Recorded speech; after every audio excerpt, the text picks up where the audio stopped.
Con Stathopoulos and Josh Phegan come together in an incredible podcast, Grow, Scale, Master. An energetic approach to drive progress, master skills, build strengths and put the strategy back into rapid business and personal success. Backed by real-world experience in rapid scaling to playing the long-term game of business, it's the story of all the lessons learned on the journey to mastery. Be inspired, renew your energy and chase the future with Grow, Scale, Master. Con, if there is anything that really makes a business move, without a doubt, it's the skill to bring the right people together with a phenomenal strategy and to be known for execution. Those three words, people, strategy and execution, were put together by Tim Cook, the current CEO of Apple. What are your thoughts about the importance of getting this right in running a phenomenal real estate practice? It's like basics. It's the basic plan to be able to execute brilliantly. So if you don't have the right people on board, I heard a really good saying, you don't want a rock star team, you want a team of rock stars. So people are the people that are going to be able to push the business in the direction that you want to have, right? But if you don't have the right people, then the best strategy doesn't matter. So they're intertwined, people, strategy, and then you've actually got to go and execute, right? So it's so simple, but that's the genius in it, is the simplicity. When you first started your McGrath Parramatta business, how many people were on the ground day one?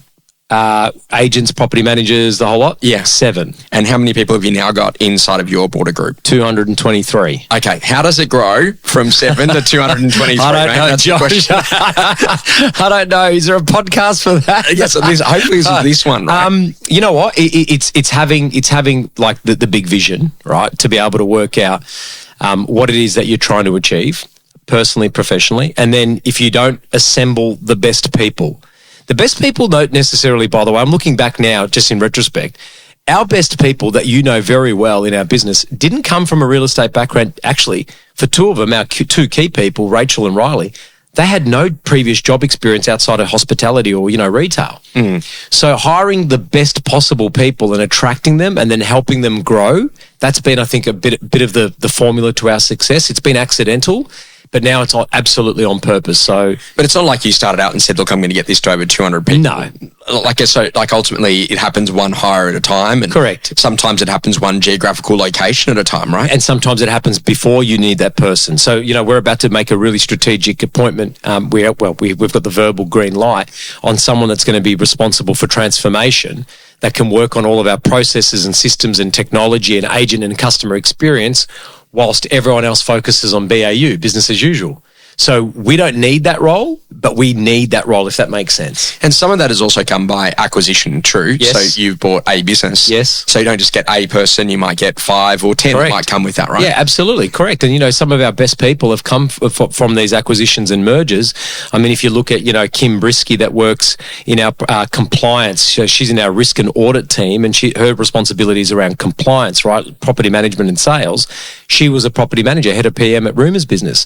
Jasmine McGregor, who was the front office manager at Corey Skibberus's business, she now runs the internal experience. So if you walk into our offices and you see the coffee menu and the coffee machines and the way that, that the office is set up and run, that's her responsibility. And they've been great additions to the team. How important is it for you to have a larger view as the leader about being able to help people succeed in both their business and in life? Critical. No one really cares about what it is that you're trying to achieve professionally. I know it sounds a bit direct, but it's true. People will only care when they're tied into A, the bigger vision, and B, what it actually means to them and for them. So for us, whenever we're coaching and we're planning, we're absolutely looking at what it is that person can achieve. If we can help them on our journey and we can stack and layer on multiple wins, we'll eventually get to our journey. So there's an old school saying that A graders like to hang out with other A graders, and the worst thing you can ever do in an organisation is allow a C grader to stay and to not do something, either performance improvement or potentially freeing them up for an opportunity elsewhere. Yeah. How important is it to like really jump early when you see something that's not right inside the organisation to get someone to either be right or to actually maybe realise that real estate's not for them? Look, I think it's the way how you actually grade people to begin with. So are you grading people based on GCI or revenue, or are you grading people on character and values and, the way that they behave? So we do the latter. That's more important than the revenue for us.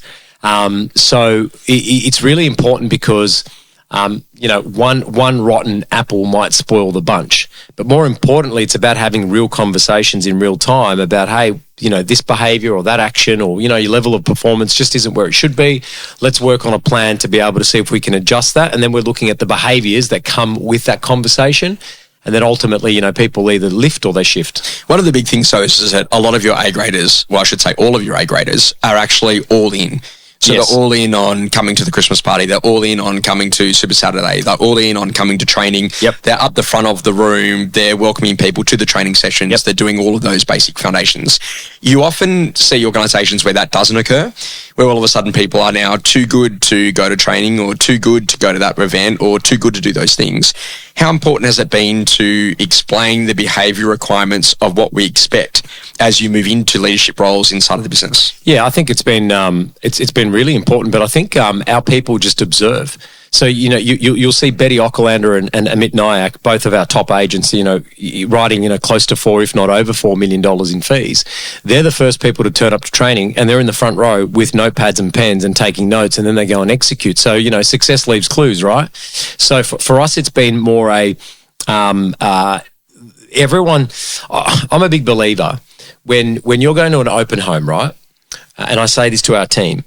I want you to visualize that everyone's looking outside of the lounge room window through the curtains, and they're looking at the way that you tuck your pants in, the way that you sit, fix your tie, do your hair, take your A-frame out. Are you having a vape or a cigarette before? Are you on the phone? Are you chewing gum? Do you spit? All that type of stuff. We're always on show.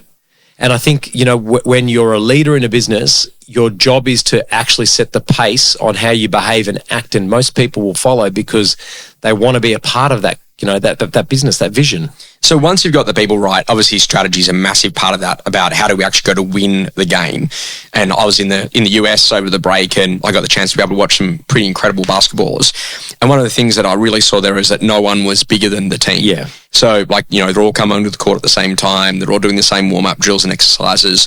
Even LeBron is passing the ball to another guy for him to be able to do the practice shoot at the three-pointers. How important is it that ultimately people realize that no one is bigger than the team? It's critically important because, the team will always outperform the individual. And so you can't win. Like, look at any success in sport, right, or in business. There is not one person that's ultimately responsible. So even the golfer, the swimmer, they're solo sports for the most part, or the main part. They've got coaches, they've got teams, they've got, people that are mindful, responsible for mindfulness and nutrition and technique and all that type of stuff. So you can't actually go and achieve greatness without having the right team. So with the right goals, you can be in a position that you can get a better quality idea about what the strategies are that you can go and really execute on. Yeah.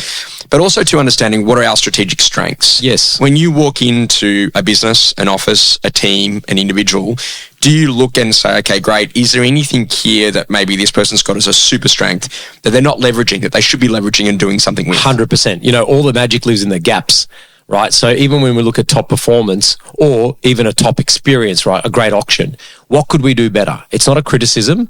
It's absolutely a focus to being able to see what it is that's possible that we can achieve.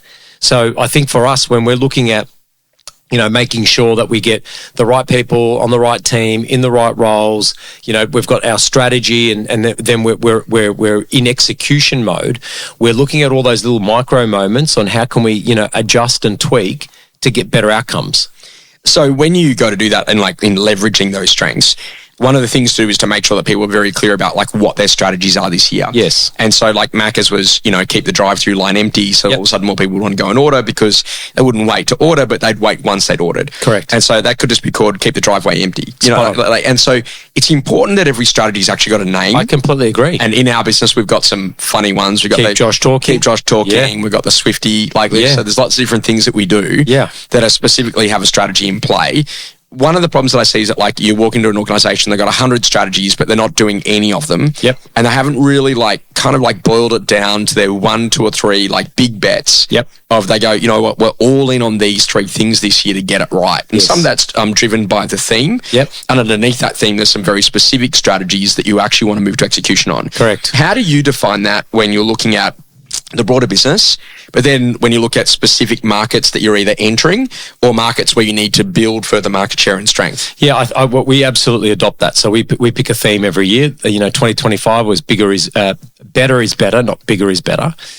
So it was all about the focus of the one percenters. This year, I haven't announced it yet, but the theme is really tied into the strategy. So our top 3 strategies, and we're looking at them, from a macro perspective. We've got 7 offices across a large geographic territory, but guess what? People are people.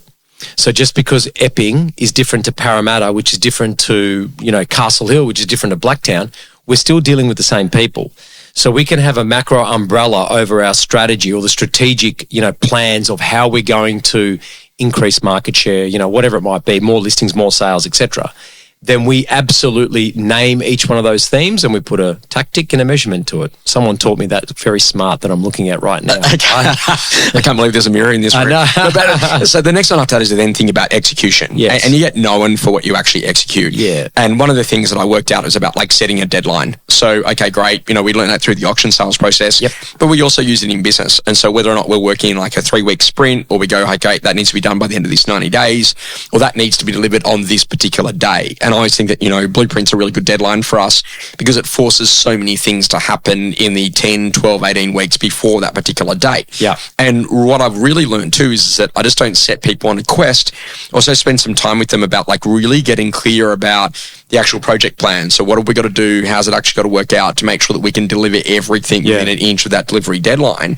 And then making sure that we get leverage because we get known for getting things done. So suppliers want to work quickly with you. People want to make things happen when they know they've got to do something for you by a particular timeline because it impacts on the additional workflow. That's a big difference.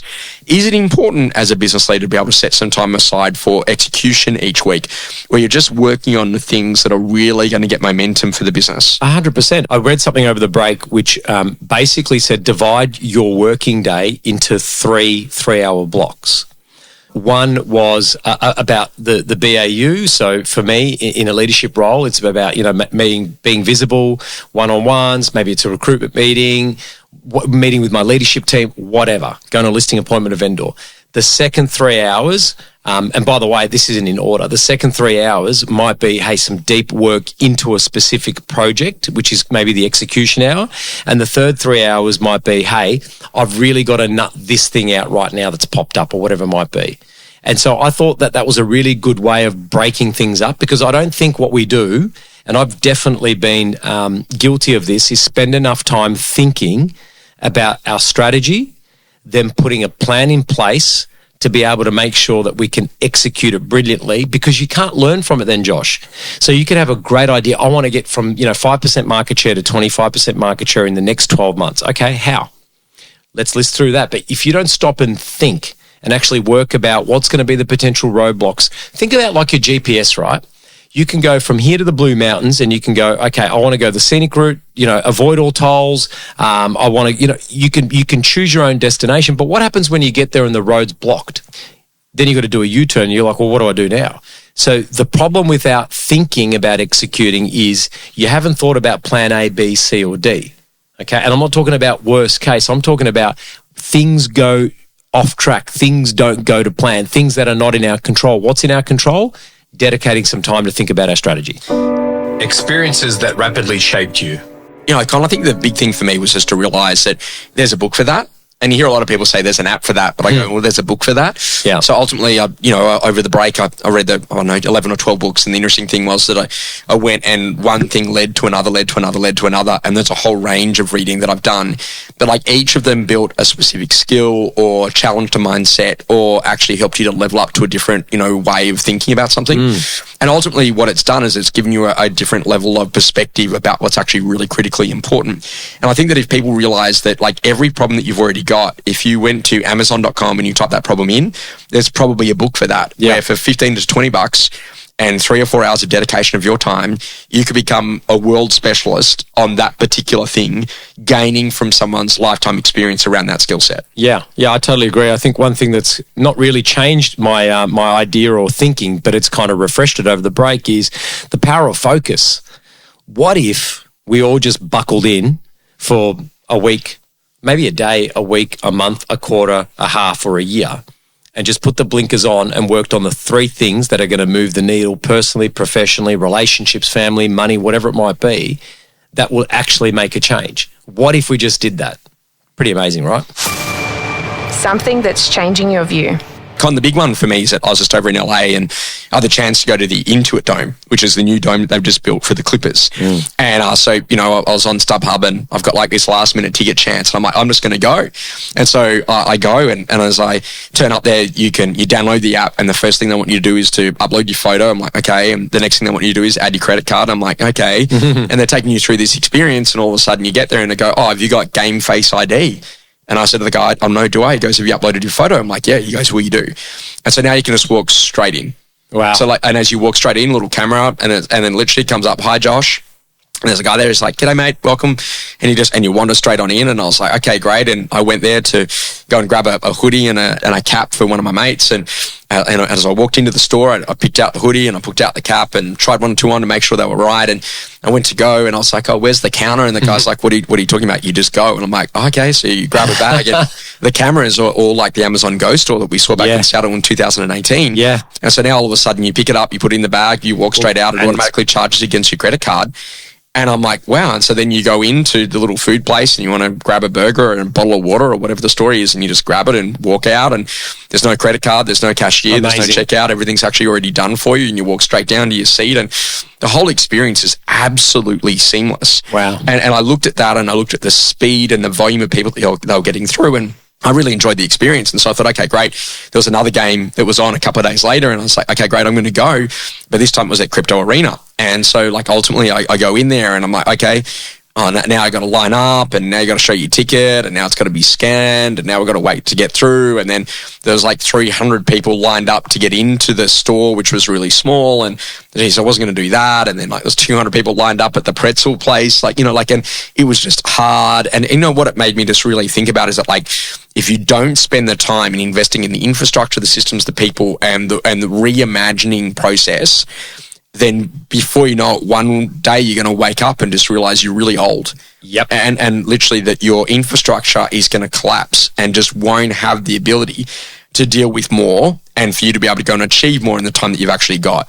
And so if there is ever a great conversation that's really seeing how real world technology can change day-to-day experiences to make it a better experience for you.